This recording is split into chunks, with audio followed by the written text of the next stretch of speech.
Hello, everyone. Fixing my curtain, and it's Gordon Cossey here, as it always is, and Candy the Wonder Pup, as she's always here.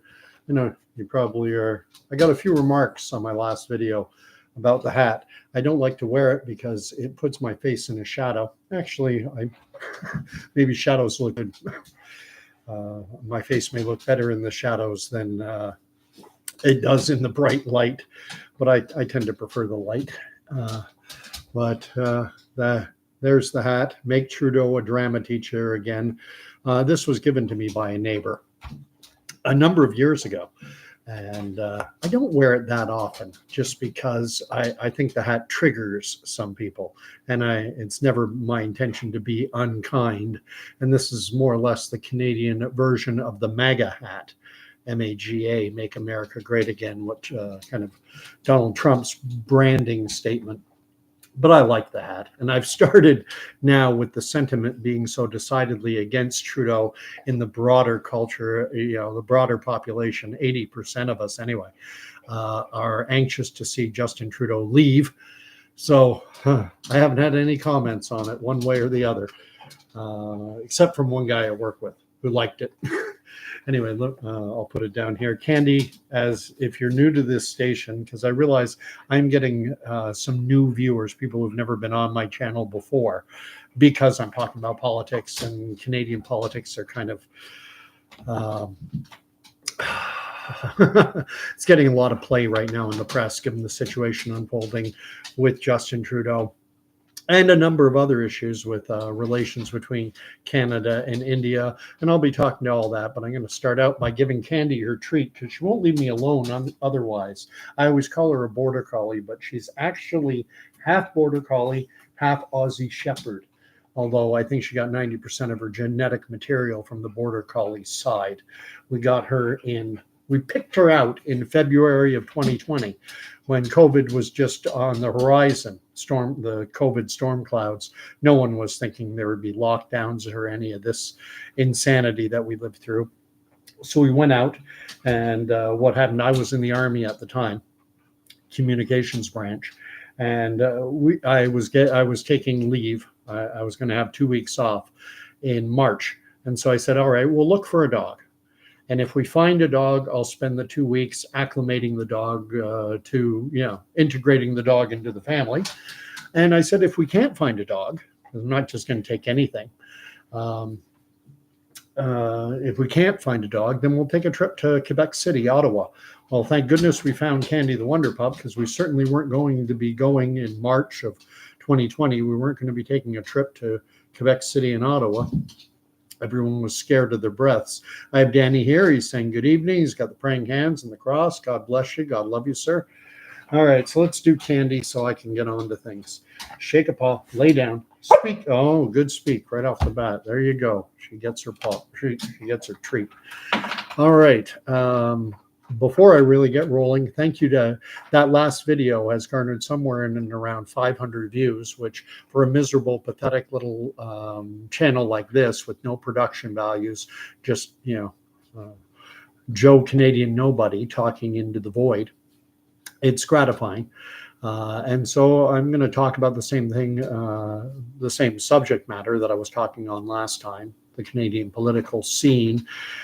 But if you do enjoy this content, I do invite you to subscribe. I do invite you to hit the like button, as Danny, I think, has already done, and to fill up the comment field, because I love live chat. I love reading the comments as they come up live. I also enjoy commentary after the video has been posted in the comment field down below, which doesn't get filled up as much because I think people enjoy the live aspect. They like interacting. But I do enjoy reading the messages in the comment field, and I do read all of them.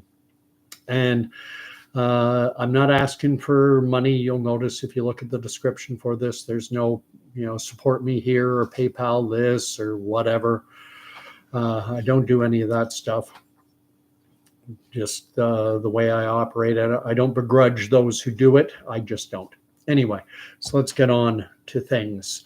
What happens if Justin Trudeau resigns? When it comes to this whole question of Trudeau's leadership being up in the air, things spiderweb out into many different directions. Everything's if case. Well, if he stays, what happens? If he goes, what happens?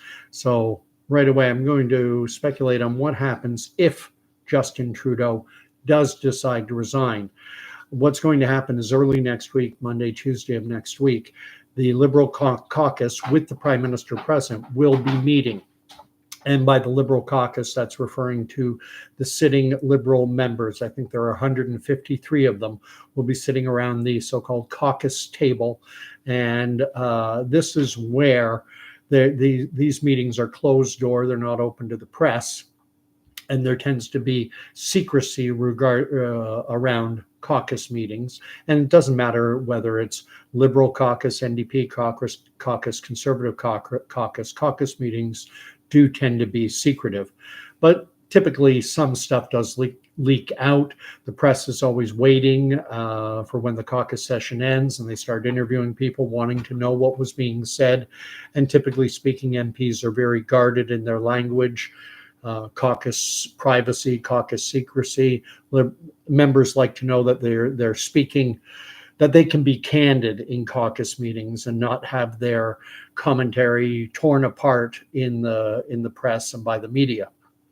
But in that meeting, the pressure could mount extremely on Justin Trudeau to step down. I mentioned in my previous video, they cannot force him. It's ultimately Justin Trudeau's decision whether he wants to stay or go. I think he has to know. The man is so diluted that he may actually think that he can resurrect his political fortunes. But I think at some point, saner heads have to prevail. And even Justin Trudeau, as addled and as low intelligence as he is, he has to realize that the Liberal Party under his leadership doesn't have a snowball's chance in hell in an election with him at the helm. I'm just going to read what Danny is writing. First, he's saying that he watched my previous video, which got off very late, and I apologized for that. So he watched it after the fact. Danny's almost always here live, and said it was a good show. Thank you. And Danny's further writing, it would be nice for him to walk away, but part of me wants to see him have his ass served to him by Pierre Poilievre in a landslide election. And I'm of a similar mindset because I'm actually somewhat fearful about what potentially could happen if Trudeau does step down. So let's say they have the meeting Monday, Tuesday of next week, and shortly thereafter, Justin Trudeau announces that he is going to resign his leadership of the Liberal Party. Does he stay on as Prime Minister? There's question number one that springs from it. And there are two possibilities. Number one, he could remain the leader of the Liberal Party, and as such, he would stay on as Prime Minister of Canada. Because the way that our Westminster system of democracy works is that the leader of whichever party has the most seats in the House of Commons is the de facto Prime Minister of Canada. So Trudeau could resign the leadership, announce his intention to step down, however, remain in the position of leader until a replacement is elected. And there is some precedence for this. His father, Pierre Elliott Trudeau, back in 1979, lost an election to Joe Clark. And immediately Pierre Trudeau announced that he would be resigning the leadership. However, he remained as the leader of the party, and as such was the leader of the official opposition at that point. And Joe Clark was Prime Minister. But then what happened just a few short months after that 1979 election is that the Clark-led government, the Conservative government under Joe Clark, they fell on a budget. They put forth their budget, and the Liberals, the NDP, voted it down, and the Clark-led Conservative government was in a minority situation. So with the defeat, of that legislation, that was considered a vote of no confidence. It was a money bill, obviously a budget. And so the government fell and Canada went to the polls again. And the Liberals were in a situation where Pierre Trudeau had announced that he was resigning. However, he agreed to stay on as Liberal leader. And he led the Liberal Party in the 1980 election that followed. And what happened was the Liberals won a majority. And then Pierre Trudeau stayed on as Prime Minister of Canada until 1984, when he was eventually replaced by John Turner after he did finally step down. So there's one possibility. Trudeau could announce, I'm resigning the leadership of the Liberal Party, but I'll remain on and still continue to be Prime Minister until a leadership race takes place.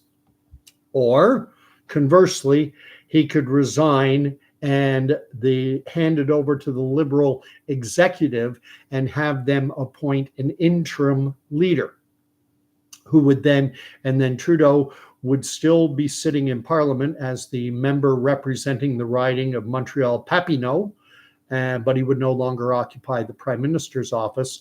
That would fall to whoever the Liberal executive appoints as interim leader in advance of a leadership race. This gets very, very complex.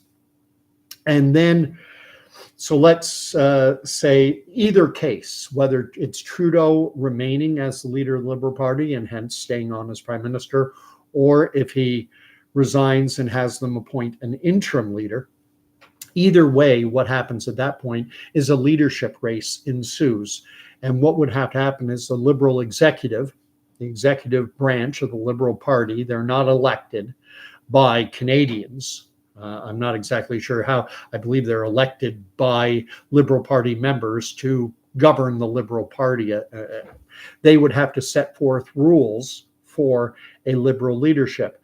There would be a monetary amount.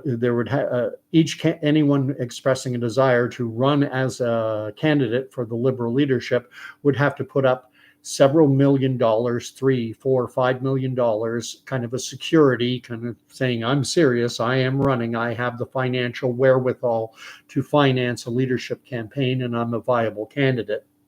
So they would have to put up several $1 million.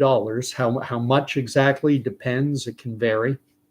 I would guess it would be somewhere in around $5 million that they would have to amass from supporters, from those around them. And once they've done that, then they would have to set a date for when the vote would take place. And they would also determine how would it take place. Is it going to be a convention?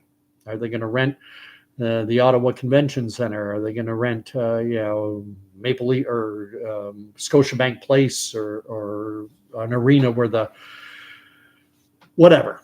They can have a physical convention with delegates present, or they could do it online. That's a possibility there. And then what would happen is the way it works in leadership races is that whoever replaces the Liberal or whoever becomes the winner has to get 50% of the vote plus one. You can't. It's not first past the post. So the scenario I could see unfolding is the three names that come immediately to my mind about potential replacements is one I've mentioned many times, Mark Carney, who's currently not a politician. He's an advisor to the Liberal Party. He's a former governor of the Bank of Canada. Then he left that position to become governor of the Bank of England. And then more recently, he has been an advisor to the United Nations, and I think to their International Monetary Fund. So he's one potential candidate. Another potential candidate, I believe, would be Chrystia Freeland, I think she still is the deputy PM and the former Minister of Finance. I call her Twitchy, and I borrowed that name. A lot of people call her Twitchy. She can't seem to keep her head still or her feet still. She's just kind of she's weird. She's like Joe Fraser, the old boxer who used to bump and weave. She's always like that. Strange woman. she would be a potential candidate. And the other name that springs immediately to mind is Mark Holland, who is a cabinet minister. I'm not even sure of his portfolio, but he's a bit of in the Trudeau mold. He loves doing selfies, and he loves photo ops, and he loves things of that nature. So those would be the three candidates, and there would probably be two or three others at least. And they would then have a race. And the winner, who, let's say it was just those three, whoever ran would have to get 50% plus one of the vote. And let's say after the first round of voting that Mark Carney has 40% and Chrystia Freeland has 35% and Mark Holland 25%. Well, then what happens is Mark Holland gets dropped off the ballot and there is a second round of voting. And now with only two choices, someone's going to get 50% plus one, or conversely, they could do a ranked ballot where you would mark down your first choice. Okay, my first choice is Mark Holland. My second choice is Mark Carney. And my third choice is Chrystia Freeland. And you mark down your ballot that way. And then whoever has the least number of votes, they get knocked off, and their second choices are then applied. And I believe that's how Doug Ford became premier of that's how he won the leadership of the Ontario Conservatives, is that it was on a ranked ballot system. So that is what could happen. Two basic possibilities, both resulting in a leadership race. And then the question is, who replaces Trudeau? There are problems with the whole scenario, though just because we're in a compressed time frame. So before I keep going on that, I'm going to read what's being written. Eat Me has shown up. She has shown up. I'm not going to refer to Eat Me as a male again because she gave me grief last time, and fair enough. I've got to remember, and I told you, je le ferai pas encore. I will not do it again. I'm not going to forget. Danny, they're exchanging greetings. Danny writes that Freeland is a human bobblehead. And Eat Me says twitchy witchy Freeland. Yes, she is weird. I don't think she has a snowball's chance in hell of winning just because she's so strange. Her mannerisms, her affectations, her tics. It's like she's got Tourette's syndrome or something. There, and maybe, I don't know what it is. Maybe too many boosters. I don't know. And Eat Me writes, no sweat with respect to my gender confusion. This is online. I'm not one who. There are two genders, male and female. Pick one. Well, actually, you don't get to pick. What you are, you are. Anyway, Danny writes that her voice is irritating. The reason this whole situation, getting onto the leadership race, getting onto why is this problematic, is because of the time frame involved. There's a very short window of time. The Liberal government is somewhat on tenterhooks. They could be defeated at any time in the weeks and months ahead. All that has to happen is number one, anyone from the Conservatives, the NDP, or the Bloc, or even the Green Party, they can put forward a motion of no confidence. And then if that motion of no confidence is approved, that means that the House of Commons, the entire body, all 338 members, do not have confidence in the Liberal government. And the Parliament falls. And the Governor General, Simon, calls a general election. That's one possibility. So, and that could happen at any time. And what happens in that situation if the Liberals, if Trudeau resigns, and then subsequent to that, there's a vote of no confidence that is successful and an election is called, and the Liberals, do they then turn to Justin Trudeau and say, oh, I guess we're stuck with you. We haven't had time to elect a new leader. And to be entirely honest, I don't know what would happen in that situation. I believe what would happen is that it would be up to Justin Trudeau to decide whether he would agree to lead the party into the next election. And then I imagine it would fall to the Liberal executive to appoint somebody to lead them into the next election. Similar in a fashion, we saw what has happened in the United States. Joe Biden is the duly elected candidate for the Democratic National Party, this DNC. He is the one who registered Democrats in the United States. He's the ones that Democrats wanted to carry the Democratic banner and be the candidate for the Democratic Party. And then he resigned. He said, I'll stay on as president. Somewhat analogous. It's somewhat a similar situation. Joe Biden said, I'll stay on as president of the United States, but I'm not going to run in the forthcoming election. And there wasn't time for the DNC, the executive of the Democratic National Party, there wasn't time for them to replace Joe Biden. So the executive of the DNC in the United States said, all right, we're going to impose a candidate on you. And they chose Kamala Harris, the sitting vice president of the United States. I think we could be facing a similar prospect here in Canada, where the Liberal executive would say, well, we don't have time to hold a leadership race, and Justin Trudeau has said that he won't lead the party into the next election, so we're going to appoint Mark Carney. We're going to appoint him.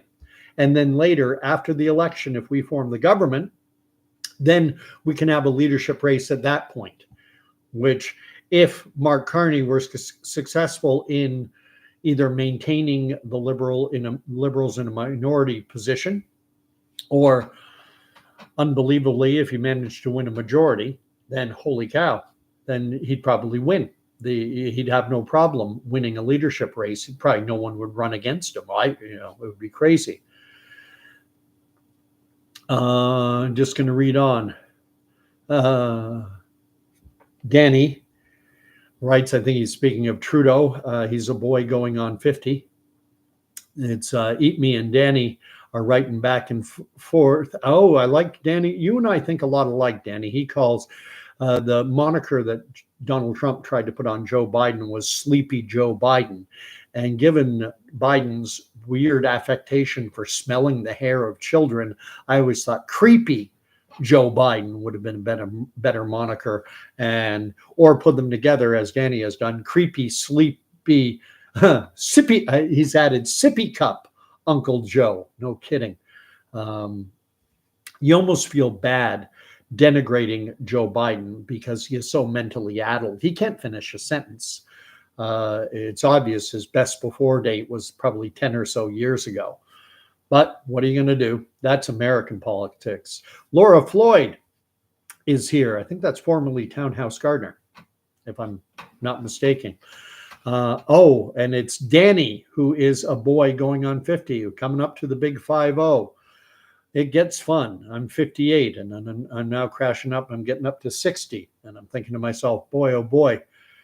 Although I'm going down kicking and screaming, I'm still biking 5-6 kilometers a day and trying to keep Father Time, push him as far back as I can, but he's coming. So Trudeau is gone in any case. I mean, he's not going to become a drama teacher again. I can guarantee you that. I don't think there's a school in Canada that would hire him. That's my own opinion. Don't want to get in trouble with the YouTube fact checkers. And so Trudeau is going to be history. It's just a question of how does it play out? Does he resign, or does he lead the Liberals into another election and get slaughtered at the polls? And I think it's very possible that if Trudeau leads the Liberal Party into the next election, given that they can't even hold a downtown Toronto riding, that Trinity St. Paul's, or a downtown Montreal riding, the other one was La Salle Aymar Verdun, couldn't even hold that. Given, I think it's entirely, the Liberals could be down into NDP territory. They could be down into 20 or so seats. It could be as devastating for them as when Michael Ignatieff, Mr. Just Visiting, guy who came back to Canada from being a professor at Harvard and decided, hey, I guess I'll be Prime Minister of Canada. I'll come back. And the Liberals under him, they were absolutely destroyed. And it was Michael Ignatieff's defeat, and then he resigned. That led to Justin Trudeau eventually becoming the leader.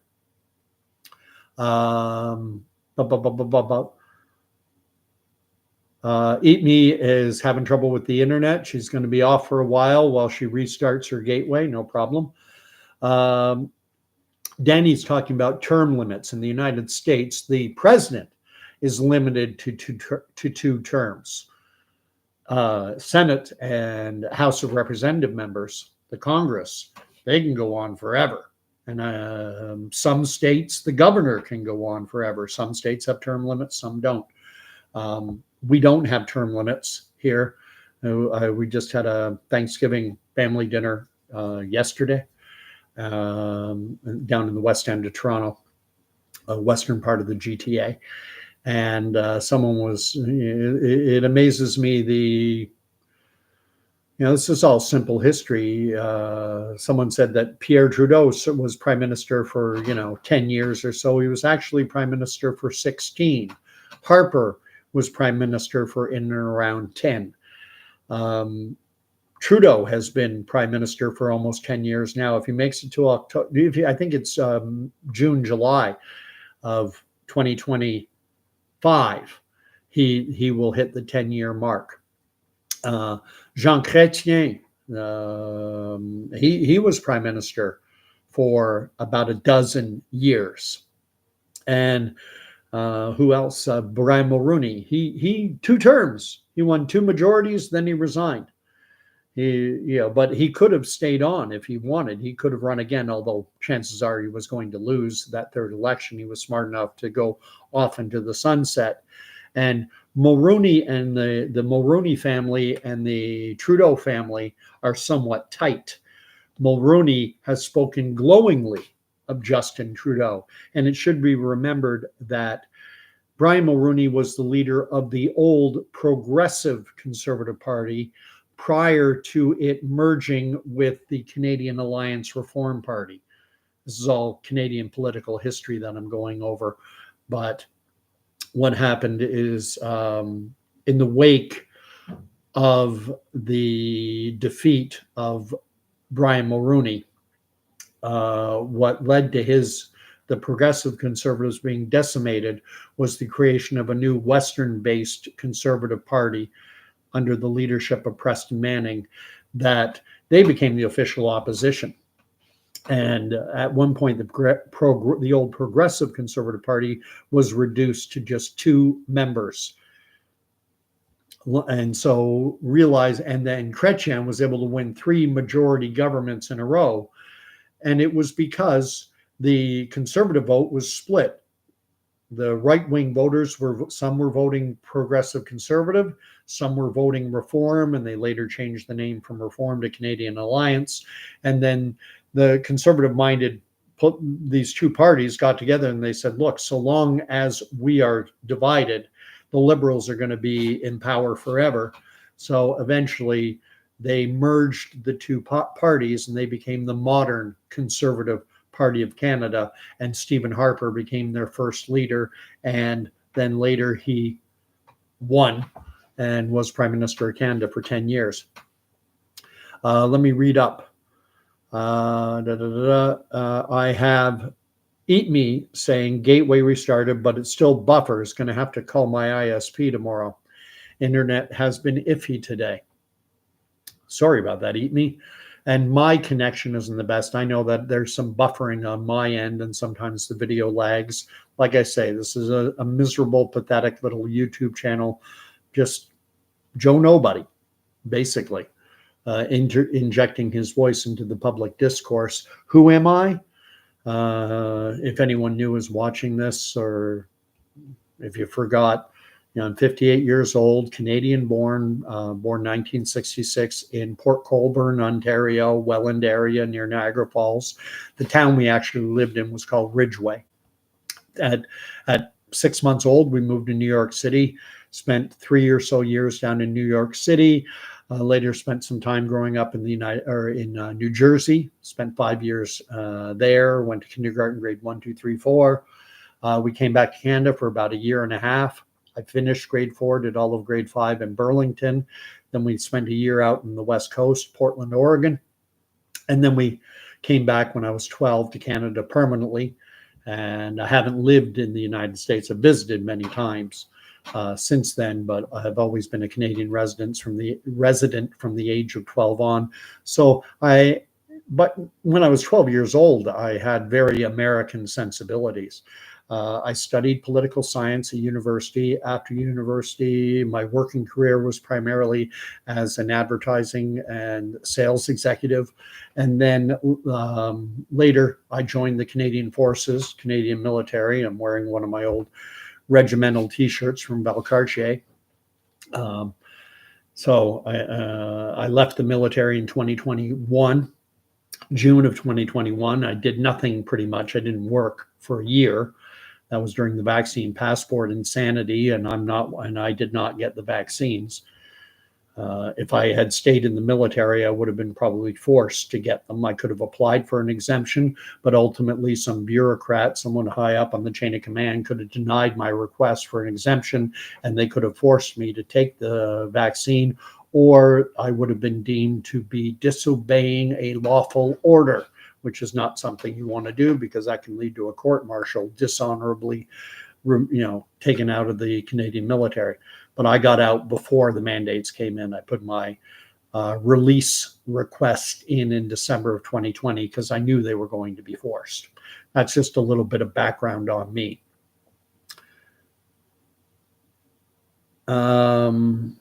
Anyway, Eat Me says that it's not just my channel, that even YouTube has been giving her a headache since about 7 p.m. this evening. Who knows? Maybe something's happening in the world. Trudeau is inside our political system in Canada. I wanted to talk a bit about what's happening in the tension between Canada and the nation of India recently, because there have been accusations by the RCMP and by Canadian politicians that India is interfering in Canada and is targeting Sikh. The proper way to Jagmeet Singh, for example, where everyone knows he wears a turban. He is a Sikh. That's the way that individuals of that faith, that's the way they pronounce it, Sikh. Most Canadians, I find, tend to pronounce it Sikh. So I'll say Sikh. I'll go with the majority. But I know that it is pronounced properly Sikh. Anyway, Sikhs in Canada and in India, some, not all, but there's a sizable number of Sikhs who are advocating for an independent nation for Sikhs in what is now called the Punjab region of India. And they refer to it as, I believe I'm pronouncing it reasonably well, Khalistan. They want to have this nation state of Khalistan.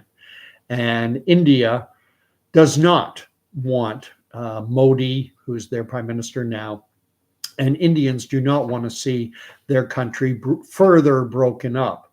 It's got to be, if you go back to the inception of India after World War II, the famous story of Mahatma Gandhi, the old British mandate, for lack of a better word, the Brits used to rule over India.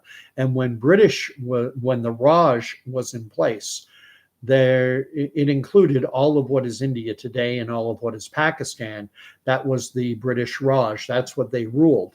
And then when the Indians gained independence from Britain, what happened was there was a division because India is a majority Hindu population. However, there's a sizable minority of Muslims, and the Muslims were fearful that they would be second-class citizens in this new nation state of India.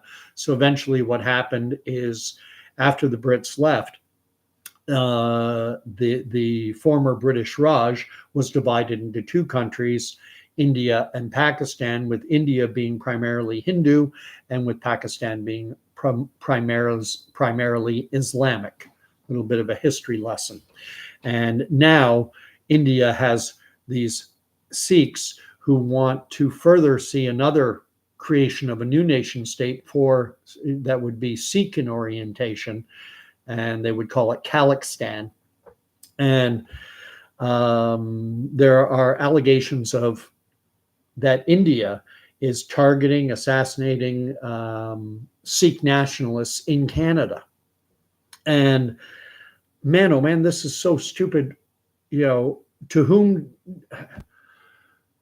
are you, Canadian or are you Indian? This is a problem I have with this open door immigration policy that Justin Trudeau has expanded on. It's existed since his father, since Pierre Trudeau came along. Pierre Elliott Trudeau liberalized Canadian immigration policy and opened it up largely. And for the most part, I'm good with that because Canada is a nation of immigrants and we need immigrants.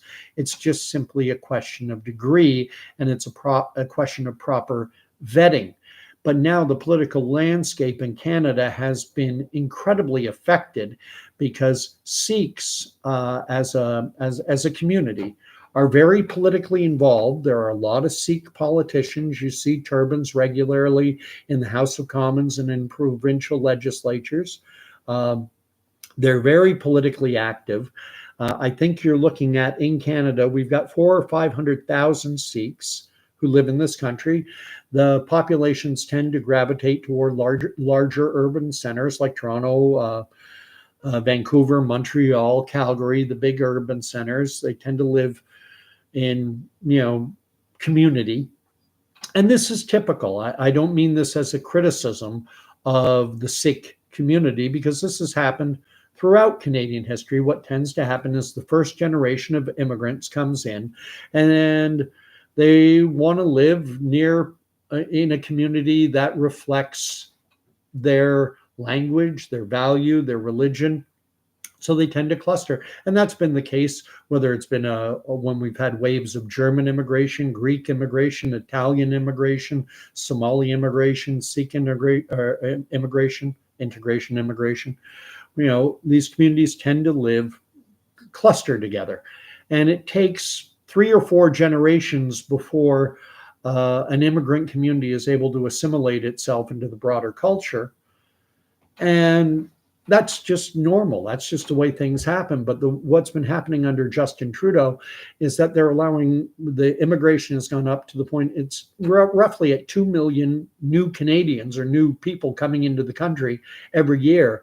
And that's just far too many. And instead of these new communities coming in and contributing to the existing Canadian culture and enriching it, rather they're taking it over. And now we're having, our political system, our political discourse is centered on something happening on the other side of the planet. Should Khalistan be, should these Sikh nationalists be given a state? And I'll be entirely honest, I don't give a rat's rosy rear end about what's going. We got enough problems here in Canada. Why in the heck why are we expending political, focus on an issue that doesn't affect Canadians? That doesn't affect this country. We're worrying about something half a world away. But because we have this open door immigration policy, and because Sikhs are, there are a number, probably got to be 20, 30 ridings in Canada, maybe more, where having the Sikh vote supporting your party is vitally important to winning an election. And so you have to cater to a foreign nation. This is nuts. And this lies firmly in Justin Trudeau's camp. This is his fault. He's opened up Canadian immigration he's opened the door far too wide. And I know there's a tendency of people will look at me and go, "Oh, you're an old white Christian straight guy, so your opinions don't count." sit down boomer, even though I'm Gen X. They'll call me a boomer and say, shut up, boomer, be quiet, boomer. And it's like, and this is why I have a YouTube channel, because my point of view is not going to get out into the public discourse unless I do it this way. CBC isn't going to interview me. CTV, Global, they're going to talk to a guy who's Sikh and ask him. And they'll try and inject Indian politics into the Canadian political landscape. Why? Well, we should be concerning ourselves is the affordability of housing in this country. Kids can't buy a house. Kids are having trouble finding a decent paying job. Trudeau likes to brag, created 50,000 new jobs. And then someone will famously say, yeah, I know, I have 3 of them and I still can't pay my rent. So let me catch up. There's so much being written. Denny is asking, any scripture tonight? Jesus still and always will be, always is. Jesus is king. Yeah, I didn't have anything scripturally planned to talk about, and I just spoke about my Christian faith. And I always have the Bible. Not always. There have been a couple nights where I've left it in another room and had to go get it. But I always try to remember to have my Bible on hand. I didn't have anything particularly scriptural in mind. Something does come to mind, though, when you talk about immigration. And if you look in the book of Deuteronomy, and I'm not even sure I know it's in Deuteronomy, but I forget what the chapter and verse is. But it's specifically about the curses and the blessings that would pour forth for the nation state of Israel, for the people of Israel, if they obeyed the Lord's commands. And if they didn't obey the Lord's commands, one of the curses is that they would be overrun by outsiders. And that the outsiders would start to, impoverish them, and all kinds of bad things would happen. And I look upon our nation state of Canada, and I think that's unfolding here. We're worried about an issue that does not touch Canada at all. Worried about the situation in India and this possibility, let India will deal with that problem. We in Canada, we have to worry about the resurgence of Quebec sovereignty. This, the sovereigntist movement in Quebec is gaining some steam. It's becoming more popular. The Parti Québécois is looking like they could very possibly form the next provincial government in Quebec, and they're promising another referendum. That would be referendum number 3 on taking Quebec out of Canadian Confederation. That is something that Canadians should be worried about. That's something for our political focus. Let India deal with the issue of Khalistan independence. That's their business. Whatever you do, it's your job. It's got nothing to do with us. And this is unfortunately in the United States, they have this concept of the melting pot where when you take the oath of citizenship in the United States, the judge will typically say something along the lines of, you are from now on, you now cease to be Jamaican, Italian, Somali, Indian. Now you are an American. Whereas in Canada, Justin Trudeau, or not Justin, but his father, Pierre Elliott Trudeau, brought in this. He made it a ministry, the Ministry of Multiculturalism. And he basically said, there is no Canadian identity. And, and that ideology, he has infused it in his son, Justin. And now the idea of a Canadian identity doesn't exist. And for a lot of Canadians, oh yes, a Canadian identity does exist.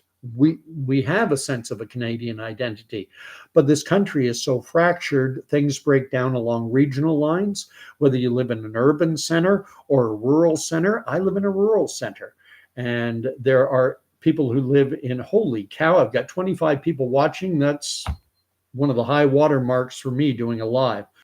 Yeah. The urban centers are the culture and the political outlook in the urban centers is radically different from what it is out in my little corner of southeastern Ontario, Northumberland County, primarily farming. And I love this area, and I actually love the immigration that's happening. I was at church just this past Sunday, and I met a family from France by way of Haiti. And we had wonderful conversation, and they had left the GTA, they'd left Durham region to move out here because they don't like what's happening in the GTA. It's being overrun. And wonderful family. On avait la chance de parler en français, même avec ma français, c'est plus québécois. Nous autres, c'est plus la français, la France, parisienne, whatever. Anyway, reading on. Danny loves the history lessons. No problem. Whale oil beef has showed up. The name of the river that separates India from China is the Fraser. And that's for people from Vancouver. And this is where I talk about this ghettoization, and that's a poor term. But I mean, in Toronto, we have Little Italy, we have Little Portugal, we have Little Greece. And that is typically the way that things happen. It actually takes 4 generations for communities that emigrate into Canada to assimilate into the broader culture. What will happen is the first family will come in, let's say they were from Greece. And so mom and dad come in and they speak Greek and they learn enough English to survive, to do their shopping, their banking. I call it survival skills English, but they live in a predominantly Greek area so that culturally, religiously, everything, and they learn enough English to get by when they're outside of their little alcove, their little community, their little ghetto. I don't like the term ghetto. It's kind of pejorative, but then what happens is their generation, first generation. Then they have their kids, second generation. And those kids, typically they will speak the heritage language, Greek, but they'll also speak English, and they speak both pretty darn near perfectly. They're fluently bilingual. And then the third generation comes along. This is the grandchildren of the first immigrants. And these grandchildren, they understand the heritage language. They understand Greek reasonably well, but they don't speak it. And by the time you get to the fourth generation, so the great-grandchildren of that first immigrant couple queue, you get to their grandkids, and now the heritage language is gone, and they've basically assimilated into the broader culture. It's typically the grandkids and the great-grandkids who move away from that little community, Little Greece, Little Italy, Chinatown. They move out, and then they integrate and assimilate into the broader Canadian culture, and they contribute to it. And that works so long as the level of immigration is that it doesn't overwhelm things. And right now we have Justin Trudeau, who's opened the door so wide that we're adding a population of greater than the population of the province of Saskatchewan. We're adding like 2 provinces a year, population-wise, to this country. And it's not sustainable, and it's going to irrevocably damage any vestige of a Canadian identity that remains is going to be wiped out. And, Sikhs, for example, getting back to Sikhs have been emigrating to Canada in significant numbers since the 1980s. And they have been amazing, I have found, in assimilating into the broader culture. For a while, they had, I don't know if it still exists, but they were showing Hockey Night in Canada, broadcasting in Punjabi. They wanting to become Canadian and to fully participate in the culture of Canada. And so they had Hockey Night in Canada in Punjabi. Let's read on. I've got Eat Me writing that Rebel News covered today that the side effects of the is set to go on trial in Alberta. On the mention that it was safe and effective. We'll follow this one closely. Keep me posted, and I'll look for it as well. The only thing is, I keep seeing these stories come out talking about, various lawsuits and such with respect to all things related to COVID. And I heard there was a recent ruling by the Supreme Court of the United States, the SCOTUS in the United States, ruled in favor of RFK Jr. But we get these rulings, but it doesn't seem to have any tangible impact on what's happening day to day. I still see that Health Canada and the provincial health authorities are rolling out the jabs, the updated new mRNA jabs, and encouraging everybody to, but at least at this juncture, it's not being forced or mandated. We'll see how that plays out going forward. That's another reason why I think Canadians are fed up with Justin Trudeau, is his two-facedness, his duplicitousness, in saying that we never forced anyone to take the jabs. And that's horseshit. Pardon my swearing, but that is garbage.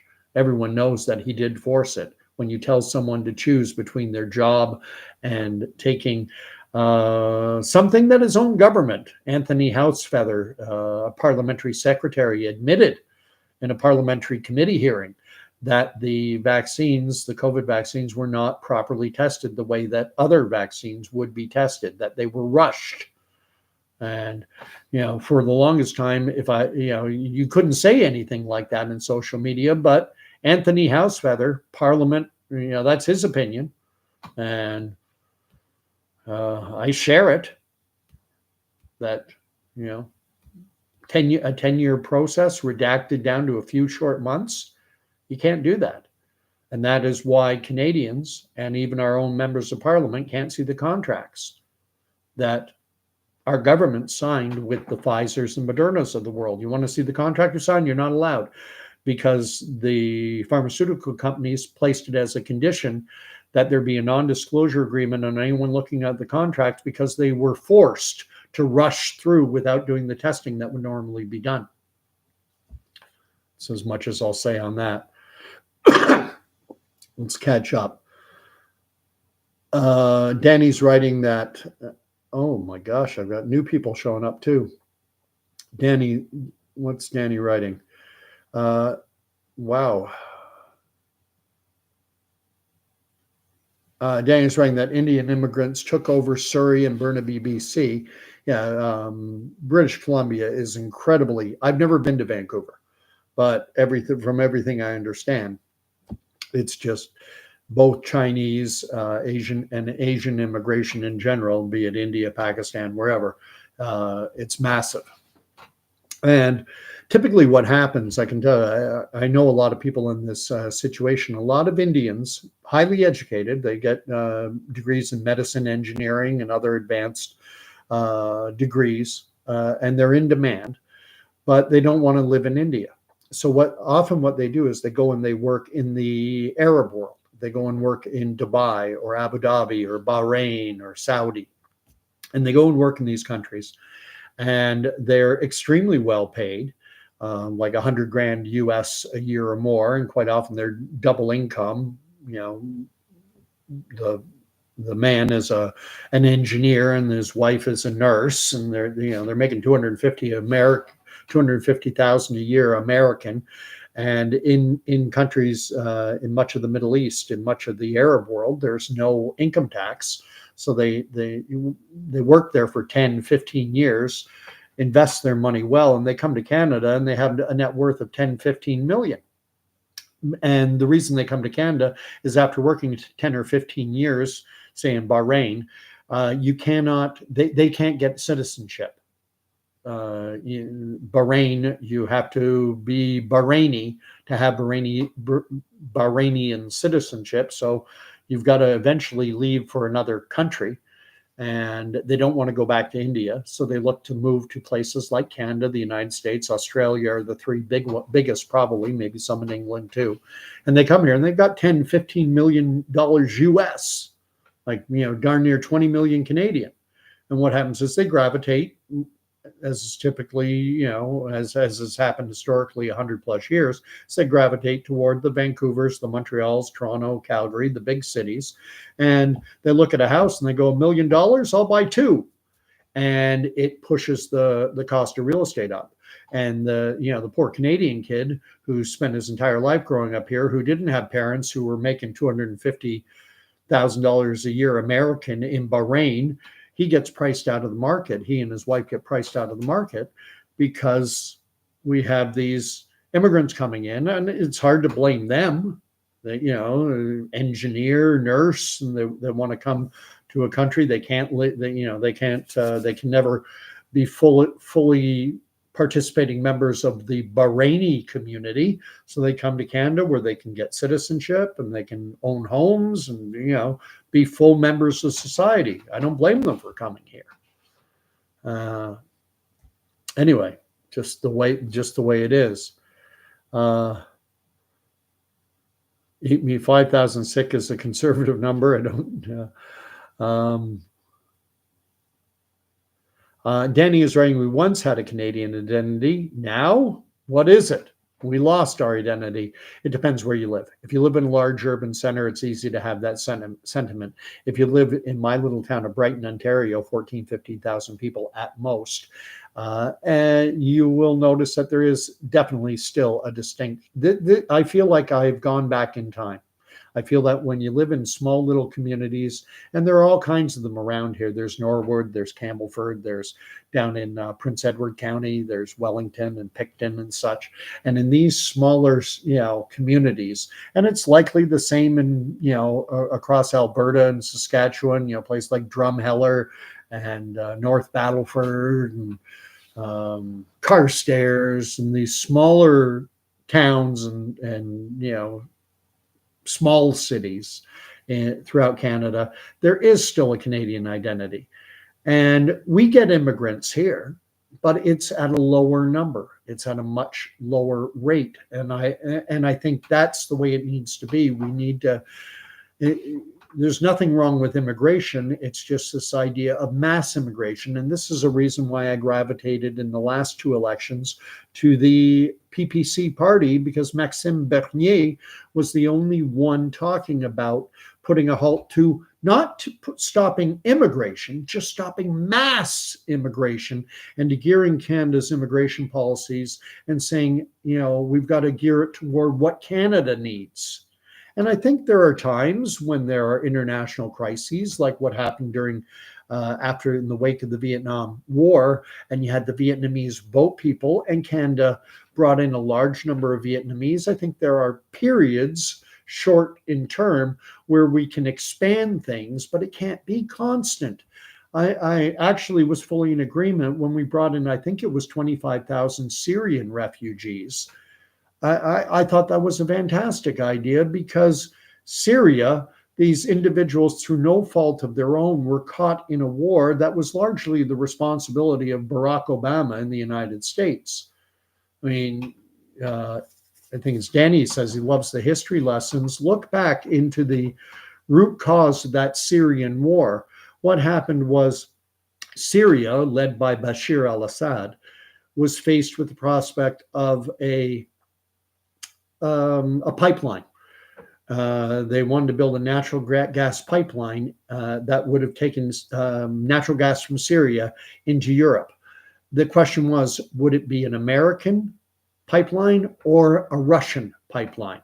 And the Americans proposed a pipeline that was going to transit through Turkey, Turkey being a NATO Western country. The Russians, though, they proposed an alternative pipeline that would have transited the natural gas through Iran, Iran being a Russian ally. And so Bashir al-Assad had to decide between these two competing proposals, and ultimately he decided with the Russian pipeline, and that the Barack Obama administration, that they got their nose out of joint. They wanted them to pick the American proposal. So what the Obama administration engaged in was efforts to destabilize the Bashir al-Assad government. They started to arm, fund, and train insurgency groups in Syria so that the Bashir al-Assad regime would be toppled. Regime change. We want to get rid of Bashir al-Assad so that we can get our pipeline.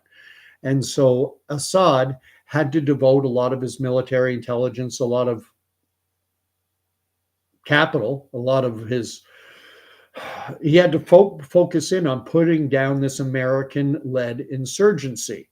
So all his military security and police apparatus is working at pushing down this American-led insurgency. And who walked into the void? ISIS. ISIS came into the void, this Islamic State, Daesh. And they destabilized the region further, and it just became a mess for people in Syria, and they started to flood out of the country. They started to get onto life rafts going across the Mediterranean to the Greek islands and just trying to escape with their lives. And when Canada allowed 25,000 Syrian refugees to come in, I had no problem with it. Syria was, past tense of the verb, prior to this destabilization that was fomented by the Obama administration. Syria was a very westernized nation, very high, individuals very highly educated, culturally very close to what we live in the West. Bring them in. I had no issue. I was very proud of it. Linda has shown up. She loves the hat. There she is. Make Trudeau a drama teacher again. We need someone leading this country. Pierre Poilievre, he's getting my vote. He's getting my vote. One of the big reasons he's getting my vote, and I said in the last video, is because of his unapologetic support for the nation state of Israel. And he is showing leadership. You may not agree with Pierre Poilievre, but I like it when someone is willing to put their neck out, say where they stand on an issue, and show leadership, as opposed to Justin Trudeau, who tries to pretend to be on both sides of an issue. On the question of what's going on in Israel, he tries to be supportive of the nation state of Israel while talking out of one side of his mouth because he wants the support. He wants the votes of Jewish Canadians and those who support Israel. But at the same time, his open door immigration policy means that there are a lot of Islamic individuals in this country and a lot of people who are supportive of the so-called Palestinian cause. And so he doesn't want to lose their votes. So he talks out of the other side of his mouth, and then he starts criticizing Israel. And, well, which is it? Do you support Israel or are you going to criticize them? Pick one and then stick to it. But he doesn't do that. Pierre Poilievre, by contrast, is unapologetic with respect to his support of Israel. And I'll end it off with this thought. It's recently come out that Israel is targeting or has killed UN peacekeepers. They're called UNIFIL, UNIFIL, United Nations International Force in Lebanon, peacekeepers. And Hezbollah, this militant group that exists in the southern part of Lebanon that wants to wipe Israel off the map and bomb the living crap out of it, 9,000 rockets over the past year, rockets, drones, and missiles launched, attacking northern Israel, and now more recently they've been going even further south into Haifa and Jerusalem and other populated Jewish Israeli population centers away from the north. They've been 9,000, and ever since Israel started fighting back, now UNIFIL, or UN peacekeeper forces, have gone into southern Lebanon. They've gone on into southern Lebanon, and they've established bases of operation, and they have a presence in the southern part of Lebanon. And Hezbollah is thrilled. Hezbollah is thrilled to have UN peacekeeping forces now on their territory, because what it allows them to do is that's where they put their rocket launchers. When they're going to launch rockets into Israel, and Israel's been destroying their rocket launchers, now they place it next to a UNIFIL base, to the peacekeepers, and then Israel, to protect itself, needs to take that rocket launcher out. And so they launch ordnance, they send sorties or fire their own missiles and rockets to take that out. And invariably, the UN, these globalist peacekeepers, quite often get hit. Well, why are you putting UN globalist bases next to a militant force like Hezbollah? Of course, Hezbollah is thrilled to have the UN peacekeepers there because it gives them cover. Rather than hiding behind their, the Lebanese children, now they can hide behind the UN. It's ridiculous. And Pierre Poilievre is on lockstep with him in defending the nation state of Israel and asserting not only their right to exist, but their right to defend themselves from an entity that has been launching thousands, 9,000 rockets, missiles, drones in the last year. So I'll end it off with that.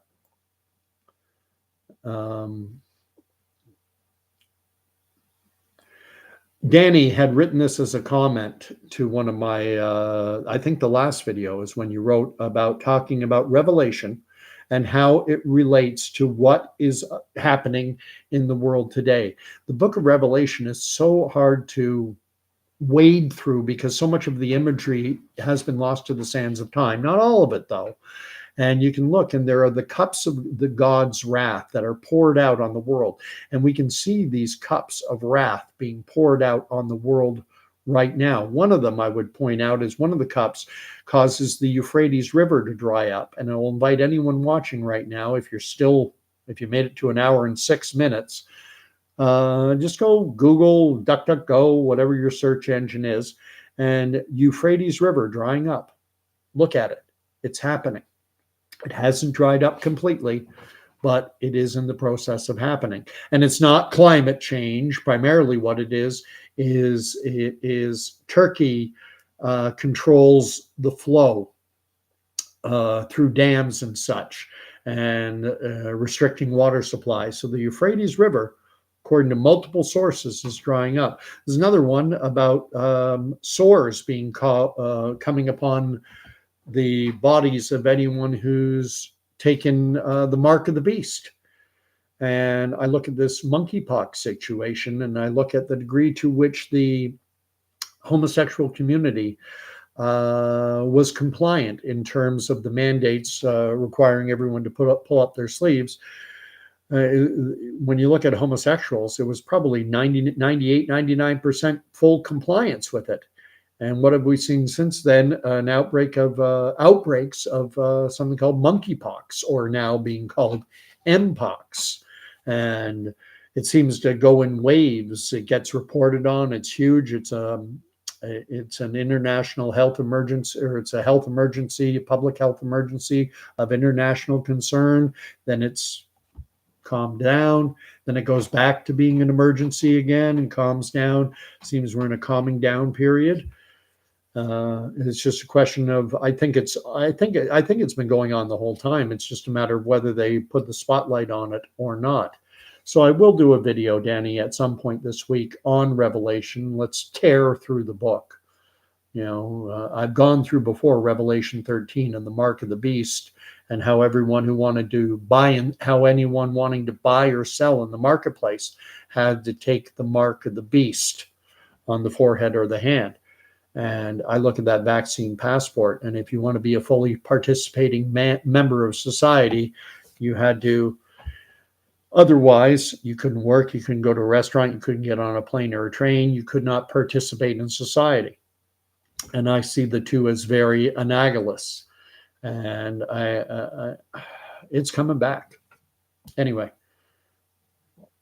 Complaint Desk is here, and they've put up a couple comments. One is, Babylon was stopped and people were dispersed. Now it's all coming back. And Complaint Desk is saying we must separate the WHO and the WHF, the World Health Organization, and the World Economic Forum.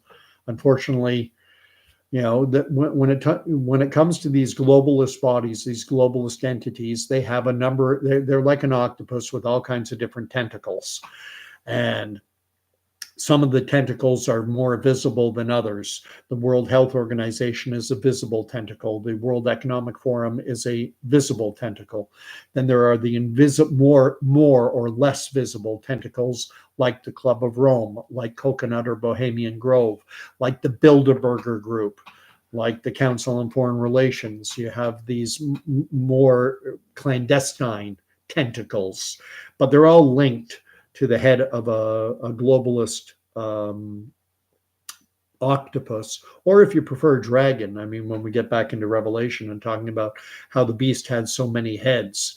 And that's what I think, we've got a multi-headed beast, and we're focusing in, or octopus, and we're focusing in on one tentacle, or this tentacle, or that tentacle. And ultimately, that the head of these tentacles, it's the prince of this world. We're talking about satanic forces. We're talking about a spiritual battle. We do not fight battles of flesh and blood. This is spiritual warfare happening in the spiritual world, and it's manifesting itself in the world that we can see, hear, feel, touch. That impact our five senses. I'm just going to read up, see if I can catch up on some of the messages. I so much appreciate that you guys take the time to fill it up. And I apologize that I'm not able to keep up as well as I would like. And if I miss a message of yours, I'm sorry. Eat Me is writing about something I'm not familiar with, the Marrakesh Accords that Trudeau has signed. She is saying that they have to go. I'll have to look up the Marrakesh Accords. Eat Me is writing, y'all remember the poor kid washed on a beach when migrants were trying to boat back into the European Union in 2015. Alan Kurdi, this is when savage immigration began toward the West. I do remember that image. And, this is one of the things you have to be so careful of, is that, and I talk about it on here often, is this emotional response, as opposed to, when your emotions get engaged, you tend to forget the facts, you forget history because you're emotionally engaged. And that's what's happening in the Israeli conflict. And I may be guilty of it in terms of the Syrian conflict, of what happened. Intellectually, I know what happened. I know how, it was all over an oil, or not an oil pipeline, but a gas pipeline, and the competing Russian and American interest. And Assad went with the Russians, and that pissed off the Obama administration and caused what led to the Syrian, I'll call it a civil war, where Aleppo and all these towns were getting absolutely destroyed, and causing hundreds of thousands of Syrians fleeing for their lives. But then you see an image like we all saw of that young child, probably 2-3 years old, lying on a beach, dead, probably got washed up. But could something like that be staged? Could something like that be propaganda? Yeah, in today's world, with AI and everything else, you can create images and swing public opinion one way or another. Eat Me saying, never forget the catalyst that started it all. Danny writes, in the West Island, there is a huge Jewish community we lovingly call Little Jerusalem, in DDO, Dollar Days Armo. That's Montreal. Montreal is a very large Jewish community. Mordecai Richler, famous Canadian author, wrote The Apprenticeship of Duddy Kravitz. I've read almost all his books.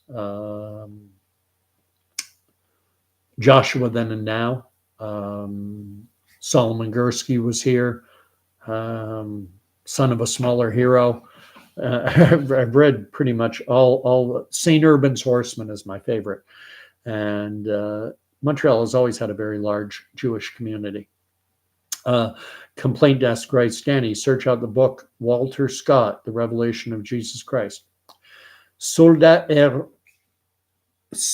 Hero writes, I like 6 too. I had a roomie once. They are very honorable. True. I have enormous respect for individuals who are members of the Sikh faith. The only thing is, when it comes to this notion of a separate state, Khalistan, located in what is right now the Indian province or district of Punjab, that's their issue. Shouldn't have any bearing on Canadian politics, but it does. That's the reality. If you do not, that's what all Canadian politicians have to navigate now because of this open door immigration policy. But Soldat Hero, I appreciate you writing that. I've always thought that because Sikhs wear the turban, not all, a lot of Sikhs do not wear the turban, but those that do, they are an ambassador for the Sikh faith. They're stating to the world, they're putting their religious affiliation out there. If I go walking down the street, no one's going to know I'm a Christian unless I tell them or profess or evangelize or preach on the street corner. No one's going to know I'm a Christian. But everyone, when a Sikh wearing a turban goes walking down the street, immediately that individual is an ambassador for their faith. And I've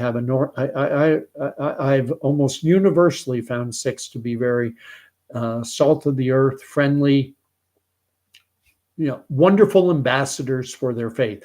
I often think Christians could learn. We can learn from those ambassadors of the Sikh faith. Johnny, what a name. Johnny Yesico, protest speak English in Quebec prayers. I heard it in traffic. Complaint desk writes, Walter Scott, not Sir Walter Scott, The Revelation of Jesus Christ. You can buy a vintage book. Oh, I hate it when I scroll too far and so many messages go by. I'm just going to scroll right to the end. I have Christian Benny writing, it would be nice if Polyev speaks up about the vax injured like he does for Israel. We have too many pressing issues for us to stick out noses in other countries' business. Amen. Why doesn't he stick out his nose too much? It's a political situation. There are a lot of Canadians who don't want to hear anything negative about the COVID vaccines because they've had five of the shots and they bought into it. And so it's politically fraught for someone like Polyev to go out and say that, because that's not what people want to hear. And as vociferous as he is in his support of Israel, which I appreciate, he has to make political calculations about where he's going to be willing to stick his neck out and where he's not going to be willing to stick his neck out. And I think in the case of Israel, I think a good percentage of the population of Canada doesn't really have an opinion. They just want, when they want the war to stop, but they don't have a strong opinion one way or the other. I think that's the majority of Canadians do not have a strong opinion in support of Israel or in support of the so-called Palestinians. We're kind of in between. So Pierre Poilievre has made a political calculation that he can be, strong and supportive of Israel without it costing him politically. Would that same thing happen if he came out against the, if he started to echo what is being said by the Surgeon General of the state of Florida and recommending that you can look into that yourself, what the Surgeon General of the state of Florida is saying with respect to the COVID vaccines. Whale Oil Beef is writing that the individuals filling the chat here are very intelligently inclined. This is why I love doing these videos so much, is because I often find so often the chat enlightens me. I get to learn things. I have my eyes open to different perspectives and also different facts. And James Way is echoing in that it's been a good show. Thank you. Rocky Mountain Lady is here. So many of you here. Someone's written something about the Antichrist. I always want to read religious based. There are two beasts in Revelation 13. The second beast is the Antichrist. Yeah. I look upon it as the spirit of Antichrist, and how it manifests. I think it can manifest in any number of different ways. And I think, sadly, the Antichrist even appears in our own Christian churches.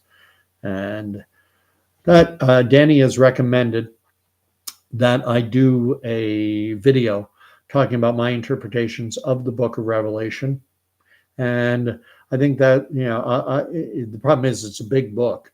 And I think I'll start off with the seven churches, Jesus's message to the seven churches. And I'll give a bit of a spoiler alert. The favorite church that I have, the one that speaks most to me, is the church at Ephesus. And Jesus's admonition to the members of the church at Ephesus is that what he has against them is that they do not show the love that they had for him at the first. That they've become complacent, I guess would be a way to put it. So that'll be my next video. At least that's what I'll plan on right now, to talk about that church at Ephesus and how they were their devotion to Jesus, whilst very strong at the first, was waning. And Jesus's urging of them to show that love that they had at the first. And I think a lot of us see this, a lot of Christians who attend church, we see this when we see, especially if you're attending an evangelical church, which are, to my mind, are the best churches, are the evangelical churches. It's those individuals who have just come to Christ, are so filled with the Spirit. But then those who have been brought up or have been Christians a long time, you know, the enemy is always at work. So I always do this. Anyway, wonderful comments, guys. Love it all the time. And we'll talk to you very soon, within the next couple nights. And in the interim, I will end this the way I always like to end my videos. May the Lord bless and keep you. May the Lord make his face to shine upon you. And may the Lord grant you peace, even in these challenging, difficult times. Christ is there with a hand out to you. And it's your choice. No one's going to force. I'm not going to force you. No one's going to force you. This isn't Rome back in the 14th, 15th century, you know, convert or die. We're not living that reality in today's world.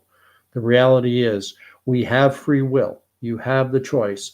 Christ puts out his hand, but you do not have to take it. If you do take it, though, you're invited into life everlasting, and you will have peace. So I'll leave it there, and we'll talk to you later. Everyone who came in, too many names to mention, so I'm not even going to try. Laura Floyd is putting up the praying hands and the cross. Jesus went to the cross for you. And if one night I'm going to have to do an evangelical preach video and do what I can, because I know that in the broader culture, people I work with have been surprised. You're a Christian. Yes. And I don't fit what they consider to be the stereotype. They've been told this is what Christians are like, and they say you don't fit the mold. And yeah, that's because the broader media, the culture, they want to push you away from Christianity. They want to paint Christians as being ignorant, stupid, and all these things.